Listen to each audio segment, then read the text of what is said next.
దేవాది దేవునికి స్తుతి స్తోత్రాలు కలుగునుగాక. ప్రభునందు ప్రియమైనటువంటి సహోదరి సహోదరులారా, ప్రభువును రక్షకుడైన యేసుక్రీస్తు నామంలో మీకు అందరికీ ప్రేమవందనాలు తెలియజేస్తూ ఉన్నాను. ఆయన వాక్యమే సత్యము అనే కార్యక్రమం ద్వారా దేవుని యొక్క వాక్యాన్ని మీతో కలిసి ధ్యానించడానికి, పంచుకోవటానికి దేవుడిచ్చిన ఈ మహాకృపను బట్టి ప్రభుని స్తుతిస్తూ, మీరందరూ ఈ వాక్యం ద్వారా మేలు పొందాలని దేవాది దేవునికి నిత్యము ప్రార్థన చేస్తూ ఉన్నాం. ప్రియులారా, మరి దేవుని యొక్క వాక్యపు వెలుగులో మన విశ్వాసము ఎలా ఉన్నదో పరీక్షించుకొని, లోపాలుంటే సరిచేసుకొని సరైనటువంటి విశ్వాసంలో కొనసాగుతూ ప్రభు రాకడ కొరకు సిద్ధపడాలని మరి దేవుని ప్రేమను బట్టి మీకు మనవి చేస్తూ ఉన్నాను. ఈరోజు మనము యెఫ్తా యొక్క విశ్వాసం గురించి ధ్యానం చేద్దాం. న్యాయాధిపతుల గ్రంథం 11వ అధ్యాయము మొదటి నుండి కొన్ని వచనాలు చదువుకుందాం. గిలాదు వాడైన యెఫ్తా పరాక్రమ గల బలాఢ్యుడు. అతడు వేశ్య కుమారుడు. గిలాదు యెఫ్తాను కనెను. గిలాదు భార్య అతనికి కుమారులను కనగా వారు పెద్దవారై యెఫ్తాతో, నీవు అన్య స్త్రీకి పుట్టినవాడు గనుక మన తండ్రి ఇంట నీకు స్వాస్యం లేదు అనిరి. యెఫ్తా తన సహోదరుల యొద్ద నుండి పారిపోయి టోబు దేశమున నివసింపగా అల్లరి జనము యెఫ్తా యొద్దకు వచ్చి అతనితో కూడా సంచరించుచుండెను. కొంతకాలమైన తర్వాత అమ్మోనీయులు ఇశ్రాయేలుతో యుద్ధము చేయగా అమ్మోనీయులు ఇశ్రాయేలుతో యుద్ధము చేసినందున గిలాదు పెద్దలు టోబు దేశము నుండి యెఫ్తాను రప్పించుటకు పోయి, నీవు వచ్చి మాకు అధిపతివై ఉండుము, అప్పుడు మనము అమ్మోనీయులతో యుద్ధము చేదుమని యెఫ్తాతో చెప్పిరి. అందుకు యెఫ్తా, మీరు నాయందు పగబట్టి నా తండ్రి ఇంట నుండి నన్ను తోలివేసితిరే. ఇప్పుడు మీకు కలిగిన శ్రమలో మీరు నా యొద్దకు రానేలా అని గిలాదు పెద్దలతో చెప్పాను. అప్పుడు గిలాదు పెద్దలు, అందుచేతనే మేము నీ యొద్దకు మళ్ళీ వచ్చితిమి. నీవు మాతో కూడా వచ్చి అమ్మోనీయులతో యుద్ధము చేసిన ఎడల గిలాదు నివాసులమైన మా అందరి మీద నీవు అధికారి అవుదువని యెఫ్తాతో అనిరి. అందుకు యెఫ్తా, అమ్మోనీయులతో యుద్ధము చేయుటకు మీరు నన్ను గిలాదుకు తిరిగి తీసుకొని పోయిన మీదట యెహోవా వారిని నా చేతికి అప్పగించిన ఎడల నేనే మీకు ప్రధానినవుదునా అని గిలాదు పెద్దలను అడుగగా, గిలాదు పెద్దలు, నిశ్చయముగా మేము నీ మాట చొప్పున చేయుదము, యెహోవా మన ఉభయుల మధ్యను సాక్షిగా ఉండునుగా కానీ యెఫ్తాతో అనిరి. కాబట్టి యెఫ్తా గిలాదు పెద్దలతో కూడా పోయినప్పుడు జనులు తమకు ప్రధానునిగాను అధిపతినిగాను అతన్ని నియమించుకుని, అప్పుడు యెఫ్తా మిస్పాలో యెహోవా సన్నిధిని తన సంగతి అంతయు వినిపించాను. ప్రార్థన చేద్దాం. మహాపరిశుద్ధుడైన మా తండ్రి, స్తోత్రార్హుడైన మా ప్రియ ప్రభువా, నీకు స్తుతులు చెల్లిస్తున్నాం. నీ గ్రంథంలో నీవు రాయించిన నీ మాటలు మేము చదువుకున్నాం. నీ మాటలు మీరే మాకు తేటగా వివరంగా అర్థమయ్యే రీతిగా బోధించండి. మీరు బోధిస్తూ ఉండగా మేము జాగ్రత్తగా విని గ్రహించుకొని గైకొని ఆ ప్రకారంగా నడుచుకునే కృపను మాకు అనుగ్రహించండి. తండ్రి, యెఫ్తా యొక్క జీవితంలో నీ పట్ల కలిగి ఉన్న విశ్వాసాన్ని మీరే మాకు తేటగా బయలుపరిచి ఆ ప్రకారంగా నడుచుకోవడానికి సహాయం చేయమని మా రక్షకుడు ప్రభువైన యేసుక్రీస్తు నామములో ప్రార్థన చేసి వినయంతో వేడుకుంటున్నాం తండ్రి, ఆమేన్. ప్రభునందు ప్రియమైన స్నేహితులారా, సోదరి సోదరులారా, మనం చదువుకున్నటువంటి వాక్య భాగంలో యెఫ్తా యొక్క జీవితాన్ని గురించి మనము ఇందులో కొన్ని సంగతులు చూస్తూ ఉన్నాం. యెఫ్తా మరి ఇతడు గిలాదు కుమారుడు. అయితే ఇతని తల్లి ఒక వేశ్యగా ఇక్కడ రాయబడింది. అందుచేత గిలాదు కుమారులు యెఫ్తా మీద ఒక నింద వేసి అతన్ని గిలాదు ఇంటి నుండి బయటికి తోలివేశారు అని మనం చదువుకున్నాం. అయితే పరిశుద్ధాత్మ దేవుడు ఇతడు ఒక వేశ్య కుమారుడు అయినా కానీ 11వ అధ్యాయము మొదటి వచనంలో గిలాదు వాడైన యెఫ్తా పరాక్రమము కలిగిన బలాఢ్యుడు అని వ్రాయబడింది. మనుషులు యెఫ్తాను అనగా వాని సహోదరులు యెఫ్తాను, నీవు వేశ్య కుమారుడవు, మా ఇంట నీకు పాలు లేదు అని వారు తోలివేసినా కానీ పరిశుద్ధాత్మ దేవుడు యెఫ్తాను గురించి రాయించిన మాట ఏంటంటే పరాక్రమం గల బలాఢ్యుడు. మంచిది. ఈ పరాక్రమం కలిగిన బలాఢ్యుడు తన తండ్రి ఇంట నుండి తోలివేయబడి టోబు దేశంలో నివాసం చేస్తూ ఒక అల్లరిమూకకి లీడర్గా ఉన్నాడు. కానీ దేవుని మహాకృపను బట్టి ఇతడు మరలా తన స్వదేశానికి పిలువబడినట్టుగా మనం చూస్తూ ఉన్నాం. ప్రియులరా, నిందించబడి బయటకు తోలివేయబడినటువంటి యెఫ్తా మరలా తన స్వదేశానికి రావడానికి గల కారణం ఏమిటి అంటే, మనం చదువుకున్న యెఫ్తాను తోలివేసిన తర్వాత కొంతకాలానికి అమ్మోనీయులకు ఇశ్రాయేలులకు యుద్ధం వచ్చింది. అయితే ఈ యుద్ధంలో యెఫ్తాను సహాయం కోరారు. ఎందుకంటే యెఫ్తా పరాక్రమం కలిగిన బలాఢ్యుడు, బలవంతుడు, పరాక్రమం కలిగినటువంటి వాడు గనుక యెఫ్తాను మాకు యుద్ధంలో నువ్వు సహాయం చేయాలి, అమ్మోనీయులు గనుక నువ్వు ఓడించినట్లయితే నీవు మాకు అధిపతిగా ఉంటావు అని ఈ గిలాదు పెద్దలందరూ కలిసి యెఫ్తాను అడిగారు.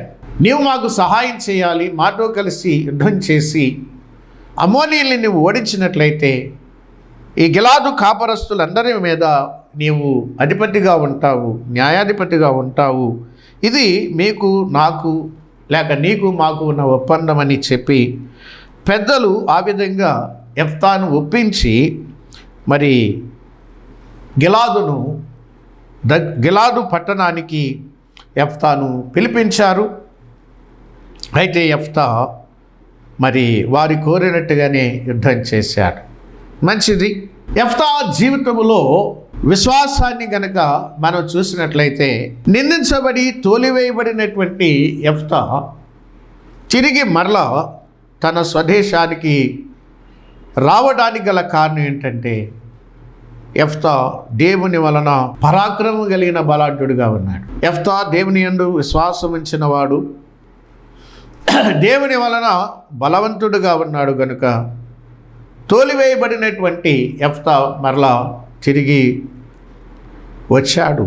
తిరిగి వారిని రాబట్టారు. ఎవరైతే వద్దు వద్దు అని తోలివేశారో వారి తిరిగి తీసుకొచ్చారు.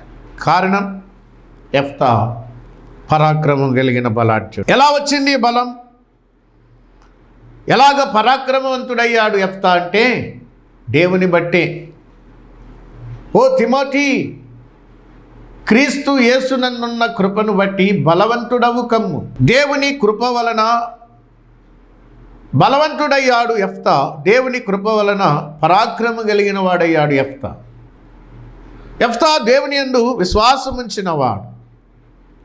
యెఫ్తా దేవుని యందు విశ్వాసం ఉంచాడు కనుకనే అతడు పరాక్రమం కలిగిన బలాఢ్యుడయ్యాడు. ప్రియులారా, ఈ బలాఢ్యుణ్ణి తనకున్న బలాన్ని బట్టి తిరిగి తీసుకొచ్చారు ఈ గిలాదు పెద్దలు. మాత్రమే కాదు, అతన్ని అధిపతిగా చేసుకున్నారు. దేవుని పట్ల కలిగి ఉన్న విశ్వాసం బలవంతుణ్ణి చేసింది. ఆ బలాన్ని బట్టి శత్రువుని ఓడించాడు, ఆ ప్రజల మీద అధిపతి అయ్యాడు. ఈ స్థితికి రావడానికి గల కారణం యెఫ్తాకు దేవుని పట్ల కలిగి ఉన్న విశ్వాసమే. రెండవదిగా మనం చూసినప్పుడు యెఫ్తా దేవుని సన్నిధిలో మొక్కుబడి చేశాడు. యెఫ్తా యొక్క విజయ రహస్యం ఏమిటి అంటే, యెఫ్తా చేసినటువంటి మొక్కుబడి 11వ అధ్యాయము 29వ వచనం నుండి గనక మనం చూసినట్లయితే చూడండి. న్యాయాధిపతుల గ్రంథం 11వ అధ్యాయము 29 నుండి చదువుకుందాం. యెహోవా ఆత్మ యెఫ్తా మీదికి రాగా అతడు గిలాదులోను మనష్షేలోను సంచరించుచు గిలాదు మిస్పేలో సంచరించి గిలాదు మిస్పే నుండి అమ్మోనీయుల యొద్దకు సాగెను. అప్పుడు యెఫ్తా యెహోవాకు మొక్కుకొనెను. ఎట్లనగా, నీవు నా చేతికి అమ్మోనీయులను నిశ్చయముగా అప్పగించిన ఎడల నేను అమ్మోనీయుల యొద్ద నుండి క్షేమముగా తిరిగి వచ్చినప్పుడు నన్ను ఎదుర్కొనుటకు నా ఇంటి ద్వారము నుండి బయలుదేరి వచ్చినదేదో అది యెహోవాకు ప్రతిష్ఠితమగును, మరియు దహన బలిగా దానిని అర్పించదను అనెను. ప్రియులారా, అప్పుడు యెఫ్తా అమ్మోనీయులతో యుద్ధము చేయుటకు వారి యొద్దకు సాగిపోయినప్పుడు యెహోవా అతని చేతికి వారిని అప్పగించెను గనుక అతడు వారిని అనగా అరోయేరు మొదలుకొని మిన్నీతుకు వచ్చు వరకు అబెల్కే రామీము వరకును 20 పట్టణముల వారిని నిశ్శేషముగా హతము చేసెను. అట్లు అమ్మోనీయులు ఇశ్రాయేలు ఎదుట నిలవకుండా అణిచివేయబడిరి. ప్రియులారా, గమనించండి, యెఫ్తా యొక్క విశ్వాసం, ఆయన చేసినటువంటి మొక్కుబడి. ప్రియులారా, చాలామంది మొక్కుబళ్ళు మొక్కుతారు కానీ మొక్కులు తీర్చరు. ప్రసంగి గ్రంథము 5వ అధ్యాయములో ప్రభువైన దేవుడు వ్రాయించినటువంటి ఒక మాట మనము ఈ సందర్భంగా జ్ఞాపకం చేసుకుందాం. ప్రసంగి గ్రంథము 5వ అధ్యాయంలో పరిశుద్ధాత్మ దేవుడు సెలవిచ్చిన మాట మనం చదువుకున్నాను చూడండి. మొదటి వచనంలో, నీవు దేవుని మందిరమునకు పోవునప్పుడు నీ ప్రవర్తన జాగ్రత్తగా చూసుకొనుము. భక్తిహీనులు అర్పించున్నట్లుగా బలి అర్పించుట కంటే సమీపించి ఆలకించుట శ్రేష్టము. వారు తెలియకే దుర్మార్గ పనులు చేదురు అన్నాడు. చూడండి, 2వ వచనంలో, నీవు దేవుని సన్నిధిని అనాలోచనగా పలుకుటకు నీ హృదయమును త్వరపడనీయక నీ నోటిని కాచుకొమ్ము. దేవుడు ఆకాశమందున్నాడు, నీవు భూమి మీద ఉన్నావు కావున నీ మాటలు కొద్దిగా ఉండవలెను. 4వ వచనంలో అన్నాడు, నీవు దేవునికి మొక్కుబడి చేసుకుని ఎడల దానిని చెల్లించుటకు ఆలస్యము చేయకు. బుద్ధిహీనులయందు ఆయనకి ఇష్టము లేదు. నీవు మొక్కుకొనిన దానిని చెల్లించుము. నీవు మొక్కుకొని చెల్లింపకుండుట కంటే మొక్కు కొనకుండుటయే మేలు. అందుకని దేవుని సన్నిధిలో నువ్వు అనాలోచనగా మాట్లాడవు. మొక్కుబడి చేసుకున్న నీవు తప్పకుండా నీ మొక్కుబడి చెల్లించాలి. నీవు దేవుని సన్నిధిలో నీవిచ్చిన మాట తప్పిపోకూడదు. నీ మాట నిలబెట్టుకోవాలి. నీవు దేవుని సన్నిధిలో చేసినటువంటి వాగ్దానాలు, దేవుని సన్నిధిలో నువ్వు చేసుకున్న మొక్కుబడులు, దేవుని సన్నిధిలో నువ్వు చేసుకున్న తీర్మానాల విషయంలో నువ్వు జాగ్రత్తగా ఉండాలి. నెరవేర్చడానికి ప్రయత్నం చేయాలి. అతి తొందరగా నెరవేర్చాలి ప్రియుల. అలా చేయలేని వాడు నువ్వు అసలు మొక్కుకోకుండా ఉండటమే నీకు మేలు అని దేవుని యొక్క వాక్యం సెలవిస్తూ ఉంది ప్రియులారా. అయితే యెఫ్తా యొక్క మొక్కుబడి ఎంత గొప్పది అంటే, ఆయన మొక్కుకునే దాన్ని చెల్లించడానికి స్థిరమైనటువంటి విశ్వాసం కలిగి మొక్కుబడి చేశాడు. మొక్కుబడి ఎప్పుడు చేశాడు? ఇక్కడ మనం గమనించినట్లయితే 29వ వచనంలో, యెహోవా ఆత్మ యెఫ్తా మీదికి రాగా పరిశుద్ధాత్మ దేవుడు యెఫ్తాను ప్రేరేపించాడు. పరిశుద్ధాత్మ దేవుడు యెఫ్తాను యుద్ధానికి సిద్ధపరిచాడు. పరిశుద్ధాత్మ దేవుడు యుద్ధానికి సన్నద్ధునిగా చేశాడు. పరిశుద్ధాత్మ దేవుడు యుద్ధములో నడిపించాడు. పరిశుద్ధాత్మ దేవుడే యుద్ధానికి వెళ్ళే ముందు అతని చేత ఒక మొక్కుబడి కూడా చేయించాడు అని నేను నమ్ముతున్నాను. ప్రియమైన వారలారా, ఆత్మ నడుపుదల అనేది ఎంత ప్రాముఖ్యమైనదో మనం ఇక్కడ చూస్తూ ఉన్నాం. పరిశుద్ధాత్మ దేవుని యొక్క నడుపుదల మనకు అవసరం. మన మనసును, మన శరీరాన్ని అనుసరించి మనం ప్రవర్తించకూడదు. ఎందుకంటే దైవ గ్రంథములో గలతీలకు రాసినటువంటి పత్రికలో అపొస్తలుడైనటువంటి పౌలు చూడండి 5వ అధ్యాయములో 16వ వచనం 17వ వచనంలో చెప్పాడు, నేను చెప్పినదేమనగా ఆత్మానుసారముగా నడుచుకొనుడి, అప్పుడు మీరు శరీరేచ్ఛలను నెరవేర్చరు. శరీరం ఆత్మకు, ఆత్మ శరీరమునకు విరోధముగా అపేక్షించును. ఇవి ఒకదాని మీద ఒకటి వ్యతిరేకముగా ఉన్నవి కనుక మీరేమి చేయనిశ్చయింతురు వాటిని చేయకుందురు అన్నాడు. ప్రియులారా, గమనించండి, శరీరాన్ని అనుసరించి నడవకూడదు. విశ్వాసి ఆత్మను అనుసరించి నడవాలి. వాక్యానుసారమైన జీవితమే ఆత్మను అనుసరించినటువంటి జీవితం. ఆత్మానుసారంగా మనము అనుసరించినప్పుడు మనం శరీరేచ్ఛలను నెరవేర్చం, శరీరానుసారంగా మనం నడవం. అందుకని పరిశుద్ధాత్మ దేవుని చేత ప్రేరేపించబడినటువంటి యెఫ్తా యుద్ధానికి బయలుదేరాడు. అనేక మందిని యుద్ధానికి సమకూర్చుకున్నాడు. యుద్ధానికి సిద్ధపరచబడుతున్నాడు, యుద్ధములో ముందుకు సాగుతున్నాడు. మాత్రమే కాదు, అదే సమయంలో యెఫ్తా దేవుని సన్నిధిలో ఒక మొక్కుబడి చేశాడు. 30వ వచనంలో చూసినట్లయితే, అప్పుడు యెఫ్తా యెహోవాకు మొక్కుకొనెను, ఎట్లనగా, నీవు నా చేతికి అమ్మోనీయులను నిశ్చయముగా అప్పగించిన ఎడల నేను అమ్మోనీయుల యొద్ద నుండి క్షేమముగా తిరిగి వచ్చినప్పుడు నన్ను ఎదుర్కొనుటకు నా ఇంటి ద్వారము నుండి బయలుదేరి వచ్చున్నది ఏదో అది యెహోవాకు ప్రతిష్ఠితమగును, మరియు దహన బలిగా దానిని అర్పించదను. ఇది యెఫ్తా దేవుని సన్నిధిలో చేసినటువంటి మొక్కుబడి. ఈ మొక్కుబడి చాలా కష్టమైనటువంటి మొక్కుబడి. ఎందుకంటే తర్వాత వచనాల్లో అది మనం గమనిస్తాం. కానీ దేవుడు ఆయన సన్నిధిలో యెఫ్తా చేసినటువంటి మొక్కుబడిని బట్టి దేవుడు యెఫ్తాకు జయాన్ని అనుగ్రహించాడు, విజయాన్ని అనుగ్రహించాడు.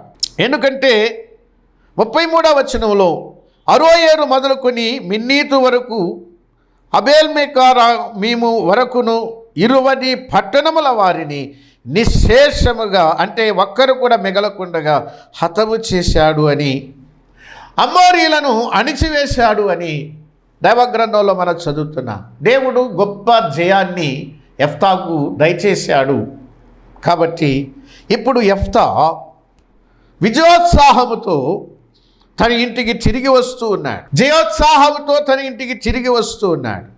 ప్రియమైన వారులారా గమనించండి, విజయోత్సాహంతో ఇంటికి తిరిగి వస్తూ ఉండగా జరిగినది ఏమిటి అంటే, చూడండి 34వ వచనంలో, యెఫ్తా మిస్పాలో నుండి తన ఇంటికి వచ్చినప్పుడు అతని కుమార్తె తంబులతోనూ నాట్యముతోనూ బయలుదేరి అతనిని ఎదుర్కొనెను.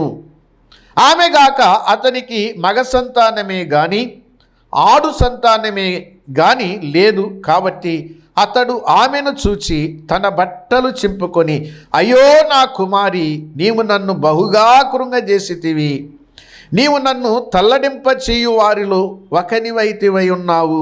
నేను యెహోవాకు మాట ఇచ్చి ఉన్నాను గనుక వెనుతీయలేను అనగా. ప్రియులారా, యెఫ్తా యొక్క విశ్వాసంలో ఇక్కడ ఒక శ్రేష్టమైన మాటను మనం చూస్తూ ఉన్నాం. ఏమిటంటే, నేను యెహోవాకు మాట ఇచ్చి ఉన్నాను, నేను వెనుతీయలేను. విశ్వాసం అనేది వెనుగదీసేది కాదు. అది యుద్ధంలో కానీ, మాట ఇచ్చిన దానిలో కానీ, ప్రమాణం చేసిన దానిలో కానీ, ప్రియులారా, మాట ఇచ్చి నెరవేర్చేదే విశ్వాసం. దేవునికైనా మనుషులకైనా నీవు మాట ఇచ్చావు అంటే దాన్ని నెరవేర్చాలి, అది విశ్వాసం.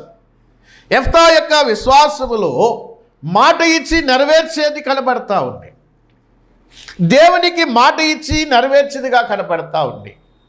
నేను అప్పుడప్పుడు చెబుతూ ఉంటాను, నీవు మనుషులకి మాట ఇచ్చావంటే దేవుని పని నిమిత్తము, దేవుని సేవ నిమిత్తము నీవు మాట ఇచ్చావు అంటే అది మనుషులకు కాదు, నువ్వు దేవునికే మాట ఇచ్చావు. నువ్వు దేవుని ఎదుట ప్రమాణం చేసినట్టుగా దేవుని ఎదుట వస్తానన్నావు, ఇస్తానన్నావు. కాబట్టి నువ్వు దేవునికి ప్రమాణం చేశావు, దేవునికి మాట ఇచ్చావు, కాబట్టి నువ్వు దాన్ని నెరవేర్చాలి అని నేను అనేక మందితో చెప్పడం జరిగింది. కొంతమంది సేవకు వస్తానంటారు, తీరా వచ్చే సమయానికి రాలేను అంటారు. నేను అప్పుడు అంటాను, రాలేను బ్రదర్, నన్ను క్షమించండి అంటారు. నేను చాలాసార్లు చెప్పాను, మనుషుల దగ్గర క్షమాపణ వేడుకొని దేవుని దగ్గర నువ్వు క్షమాపణ వేడుకోకుండా ఉంటే నీ బతుకు ఎప్పుడు మారదు, ఎన్నటికీ నువ్వు బాగుపడవు. క్షమాపణ చెప్పవలసింది నాకు కాదు. నేను ఎప్పుడు కూడా వారి క్షమాపణ గురించి నేను మాట్లాడేది ఏంటంటే, నువ్వు నాకు క్షమాపణ చెప్పాలని, కానీ అసలు చెబితేనే నాకు ఎలర్జీ. వారు నాకు కాదు క్షమాపణ చెప్పేది. నీవు దేవునికి మాట ఇచ్చావు, దేవుని సేవకు నువ్వు వస్తానన్నావు, దేవుని పనికి నీవు ఇస్తానన్నావు, దేవుని పనిలో నేను ఉంటానన్నావు. ఇది దేవునికి నీవు ఇచ్చినటువంటి మాట. నువ్వు పోయి దేవుని దగ్గర క్షమాపణ వేరుకో. నేను క్షమించడానికి నేను మానవుణ్ణి, నువ్వు వస్తానని దేవునికి మాట ఇచ్చావు, కాబట్టి ముందు దేవుని దగ్గరికి వెళ్ళి క్షమాపణ వేడుకో అని నేను అనేక మందికి చెప్పాను. ఎందుకంటే ఇప్పుడు కూడా చెప్తున్నాను, ఏదైనా మాట ఇచ్చి తప్పిపోతే ముందు సరాసరి నువ్వు దేవుని దగ్గరికి వెళ్ళు. ప్రభా, ఫలానా వ్యక్తికి ఫలానాది ఇస్తానన్నాను, ఇవ్వలేకపోయాను, నన్ను క్షమించు అని దేవుని దగ్గర క్షమాపణ వేడుకో. దేవుడు క్షమించకుండా మనుషులు ఎంతమంది క్షమించినా నువ్వు బాగుపడేది లేవు, నువ్వు మారవు. అసలు నీవు దేవునితో సరి చేసుకో. నేను దేవునికి మాట ఇచ్చాను అనేటువంటి ఆలోచన నీకు లేదు. అసలు నేను మనుషులకు మాట ఇచ్చాను అనుకుంటున్నావు, కానీ అది దేవుని సమక్షంలో దేవునికి ఇచ్చిన మాట అని నీవు జ్ఞాపకం పెట్టుకుని నువ్వు మొదట తప్పు చేస్తే, తప్పిపోతే దేవుని దగ్గరికి వెళ్ళి క్షమాపణ వేడుకో, లేకపోతే దాన్ని నెరవేర్చు. నేను దేవునికి మాట ఇచ్చాను అనేటువంటి స్పృహ ఈనాడు చాలామందికి లేదు ప్రియులారా. నేను మనుషులకే మాట ఇచ్చాను, మనుషులతోనే నేను సువార్తకి వెళ్తున్నాను అనుకుంటున్నారు తప్ప, నేను దేవునికి మాట ఇచ్చాను, దేవునికి సేవ చేయడానికి వెళ్తున్నాను, దేవుడు నాతో ఉన్నాడు అనేటువంటి స్పృహ లేదు. ఒకసారి ఒక టీం నాయకుడు మేము సువార్తకు వెళ్ళే ముందు ఒక మాట చెప్పాడు. ఆయన దేవుడు మీతో ఉన్నాడు అనేటువంటి స్పృహతో మీరు ఉంటేనే సేవకి వెళ్ళండి, లేకపోతే ఇక్కడి నుంచి ఇంటికి వెళ్ళిపోండి అన్నాడు. అవును, నువ్వు సేవకు వస్తానన్నప్పుడు ఎవరికి ఇచ్చావు మాట అంటే దేవునికి. దేవుని సేవ అది మనుషుల సేవ కాదు, అది దేవుని సేవ. నువ్వు దేవునికి మాట ఇచ్చావు కాబట్టి నెరవేర్చు. నువ్వు నిజమైన విశ్వాసం అయితే మాటను నెరవేరుస్తావు. యెఫ్తా యొక్క విశ్వాసములో మనం చూసేది అదే. దేవుని సన్నిధిలో ఏదైతే ప్రమాణం చేశాడో, దేవుని సన్నిధిలో ఏదైతే మొక్కుకున్నాడో, దేవునికి ఏదైతే మాట ఇచ్చాడో దాన్ని నెరవేర్చాడు. ఆయన అన్నాడు, నేను యెహోవాకు మాట ఇచ్చి ఉంటిని, నేను వెనుదీయలేను అన్నాడు. ఎటువంటి మాట అది? ప్రభువా, నా ఇంటి నుండి ఏదైతే ఎదురొస్తుందో దాన్ని నేను నీకు ప్రతిష్ఠ చేస్తాను, మరియు దాన్ని నేను దహన బలిగా అర్పిస్తాను అని దేవునికి ఇచ్చిన మాట ఎండగట్టిది. కానీ ఏం జరిగింది? తన కుమార్తె ఎదురొచ్చింది. యెఫ్తాకు ఒకే ఒక కుమార్తె, ఇక కుమారులు కానీ యెఫ్తాకు లేరు. ఆమె ఒక్కతే కుమార్తె, ఆమె కాక పిల్లలు ఎవరు లేరు. కానీ ఇప్పుడు ఆ కుమార్తె ఎదురొచ్చింది. ఇప్పుడు యెఫ్తా చెప్పినట్టుగా ఆమెను ప్రతిష్ఠన చేయాలి, లేకపోతే దహన బలిగైనా అర్పించాలి. తల్లడిల్లిపోయాడు. అయితే కుమార్తె ఇచ్చిన సమాధానం చూడండి. 36వ వచనంలో ఆమె, నా తండ్రి, యెహోవాకు మాట ఇచ్చి ఉంటివా, నీ నోటి నుండి బయలుదేరిన మాట చొప్పున నాకు చేయుము. యెహోవా నీ శత్రువులైన అమ్మోనీయుల మీద పగ తీర్చుకొని ఉన్నాడని అతనితో అనేను.